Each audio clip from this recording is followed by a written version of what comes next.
नमस्कार, मी पंकज मारुती पुसाळकर, राहायला आहे विश्वनगर।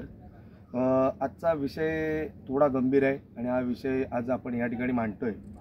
येणाऱ्या स्थानिक निवडणुका जवळ आल्या आहेत आणि एक दुर्दैवाची बाब आज घडलेली आहे, जी मतदार यादी आज मी कुठल्या पक्षाकडनं नाही तर आम्ही सर्व पक्षीय सर्व मित्र आज एक आवाज उठवतोय। एक निवडणूक आयोगाला आम्ही प्रश्न करतोय की आमच्या एक प्रभागातील, मी वॉर्ड क्रमांक 7 मध्ये राहतो आणि माझ्या वॉर्ड क्रमांकामध्ये एक इच्छुक उमेदवार जो आपल्या रत्नागिरी शहरामध्ये येणाऱ्या निवडणुकीमध्ये इच्छुक उमेदवार म्हणून तो कार्यरत आपलं त्यानं कार्य पार पडलं आणि बघताक्षणी कालच्या 31 तारखेला प्रारूप मतदार यादीमधनं त्याचं अचानकरित्या नाव वगळण्यात आलं।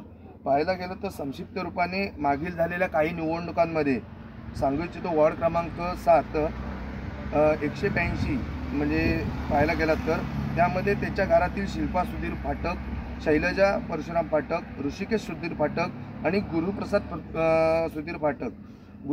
गुरुप्रसाद फाटक हा पाहायला गेला तर आत्ता नगर परिषदच्या स्थानिक स्वराज्य निवडणुकीसाठी इच्छुक उमेदवार होता आणि एवढं असं काय झालं की अचानकरित्या ही 3 नावं त्या मतदार यादीमध्ये आपल्याला पाहायला मिळालं। मी स्वतः त्याची पूर्तता केली, पण एक नाव त्यामध्ये SZR 7197098 या नावावर सुधीर फाटक या नावांचं गुरुप्रसाद फाटक या नावाने मतदार आहे। याचं पाहायला गेलं तर या वॉर्डमधूनच त्याचं नाव वगळण्यात आलंय। संपूर्ण यामध्ये कोणाचं काही हात आहे का, हे देखील माझा निवडणूक आयोगाला प्रश्न आहे। एक आजचा हा जो कृत्य हे काळजाला धक्कादायक लागणार आहे, कारण का ह्या गोष्टीचा मी तुमचा निषेध करतो। कारण का कुठल्या तरी अचानकरित्या एखादं नाव वगळतं यामागे कोणतरी कारणीभूत असेल, याचा देखील छडा लावला पाहिजे आणि निवडणूक आयोगाने आम्हाला सर्वांना योग्य तो मार्ग देऊन ह्या नावाची पूर्तता करून हे नाव पुन्हा आतमध्ये आलं पाहिजे आणि या इच्छुक उमेदवाराला ती निवडणूक लढण्याची संधी दिली पाहिजे। गेले काही दिवस आम्ही जे काही प्रयत्न करतोय, परिश्रम करतोय आणि ऐन मोक्याच्या क्षणी जर आमचं ह्या मतदार यादीतून नाव वगळतंय म्हणजे ह्यामध्ये कुठेतरी काहीतरी काळबेरं निश्चितपणाने पाहायला मिळतंय।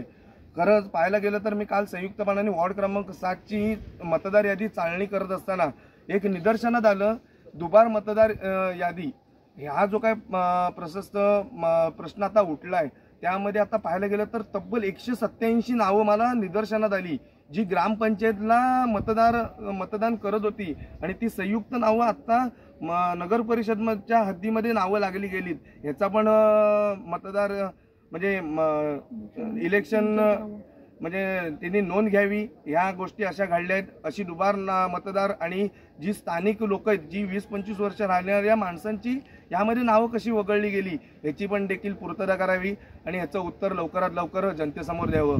हा जनतेवर केलेला अन्याय आहे आणि हा जनतेचा आवाज आहे। धन्यवाद।